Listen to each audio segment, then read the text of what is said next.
1915 में जब गांधी जी अफ्रीका से भारत लौटे थे तो उन्होंने अंग्रेजों का राजनीतिक रूप से अत्यधिक सहयोग किया था। साथ ही उन्होंने नवयुवकों को प्रथम विश्व युद्ध में हिस्सा लेने के लिए भी प्रेरित किया था और इसी से खुश होकर अंग्रेजों ने उन्हें केसरे हिंद की उपाधि भी प्रदान की थी। इससे एक बात तो साफ है कि गांधी जी पहले अंग्रेजों के खिलाफ नहीं थे, तो आखिर ऐसा क्या हुआ जिससे कि गांधी जी को अंग्रेजों के खिलाफ होना पड़ा। इसके कई कारण हैं। इसमें जलियांवाला बाग हत्याकांड, रोलेक्ट एक्ट या फिर खिलाफत आंदोलन, ऐसे कई तरह से गांधी जी के सामने आए जिसे चाहते हुए भी गांधी जी को असहयोग आंदोलन शुरू करना पड़ा। जानेंगे जिनको आज हम लोग विस्तार से जानेंगे। पहला था रोलेक्ट एक्ट, 17 मार्च 1919।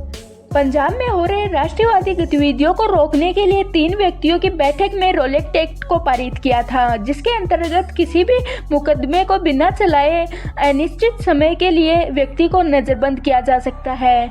यह भारतीयों की स्वतंत्रता पर मुख्य आघात था, जिसे काला कानून की संज्ञा भी दी जाती है। पंजाब में डॉक्टर सत्यपाल और डॉक्टर मुहैसियत राष्ट्रवादी गतिविधियों का संचालन कर रहे थे, जिन्हें रोलेक्ट एक्ट के तहत गिरफ्तार कर लिया गया। इसी का विरोध जनता द्वारा किया गया और इसी के चलते जनता के द्वारा एक शांति जुलूस निकाला गया था। इसी के ऊपर बातचीत करने के लिए एक शांतिपूर्ण बैठक जलियांवाला बाग में हो रही थी और बिना आदेश दिए अंग्रेजों ने गोलियां चलाई, जिसमें 1949 लोग मारे गए और 1000 से अधिक लोग घायल हो गए।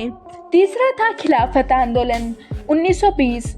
इस समय भारतीय मुसलमान तुर्की के खलीफा को अपना गुरु मानते थे। हाँ, उनके लिए भारतीय मुसलमानों के मन में अपार श्रद्धा थी, जिस कारण उन्होंने अंग्रेजी सरकार के समक्ष यह बात रखी कि तुर्की के खलीफा की शक्ति में कोई भी कमी नहीं आनी चाहिए और अंग्रेजों ने भी इसी चीज का विश्वास दिलाया कि तुर्की के खलीफा के पद में कोई कमी नहीं आएगी। इसके बदले भारतीय मुसलमानों ने प्रथम विश्व युद्ध में अंग्रेजी सरकार का सहयोग किया, किंतु युद्ध समाप्ति के बाद सहायक संधि के अंतर्गत तुर्की का विभाजन कर दिया गया, जिसके कारण भारतीय मुसलमानों ने आंदोलन शुरू कर दिया और भविष्य में मुसलमानों का साथ पाने के लिए गांधी जी ने भी मुसलमानों का साथ दिया तथा इस आंदोलन का संचालन किया। समय समय पर भारतीयों का शोषण। अंग्रेजी सरकार का प्रमुख उद्देश्य भारतीयों को लूटना था, जिसके चलते उन्होंने भारतीयों का अत्यधिक शोषण किया। इससे भारत और भी ज्यादा गरीब होता चला गया और किसानों की स्थिति बहुत ही ज्यादा दयनीय हो गई थी। इसके साथ ही अंग्रेजों ने भारतीयों को राजनीतिक स्तर पर भी बहुत ज्यादा नीचे गिरा दिया था, जिसके कारण अंग्रेजों के खिलाफ आंदोलन होना स्वाभाविक सी बात थी। असहयोग आंदोलन की शुरुआत। यह 1857 के बाद पहला आंदोलन था जो सामान्य जनता से सीधा जुड़ा हुआ था तथा जनता ने इसमें अत्यधिक सक्रिय से भाग लिया था। यह पहला जन आंदोलन था। इसमें गांधी जी द्वारा चलाए गए 2 तरह के कार्य संचालित किए गए, पहला सकारात्मक और दूसरा नकारात्मक।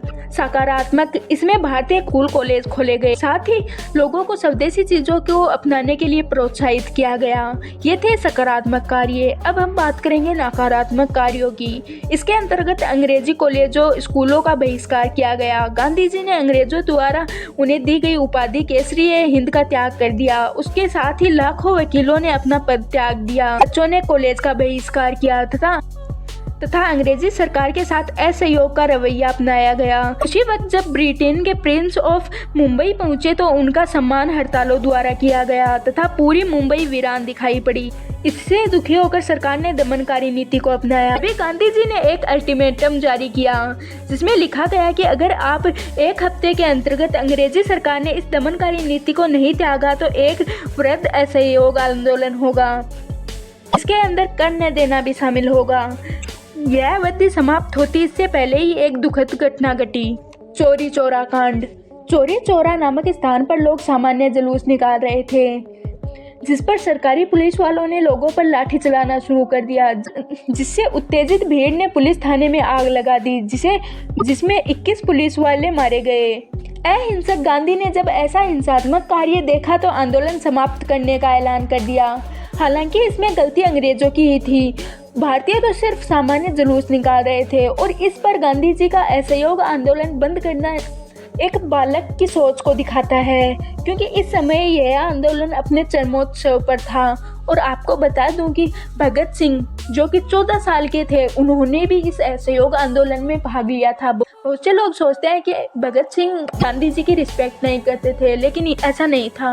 बचपन में भगत सिंह भी गांधी जी को भगवान की तरह मानते थे और गांधी जी ने जब असहयोग आंदोलन चलाया था तो भगत सिंह ने भी अपनी स्कूल छोड़ दी थी। 14 साल की उम्र में भगत सिंह ने भी इस असहयोग आंदोलन में भाग लिया था, लेकिन जब गांधी जी ने इसको बंद कर दिया तब भगत सिंह का अहिंसा से विश्वास टूट गया और गांधी जी से भी।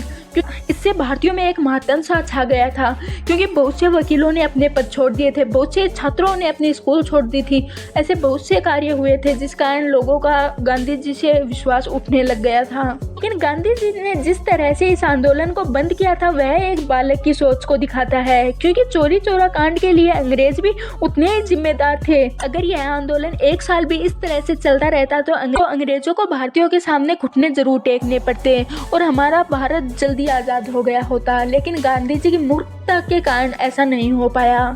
तो ये थे असहयोग आंदोलन होने की पूरी कहानी।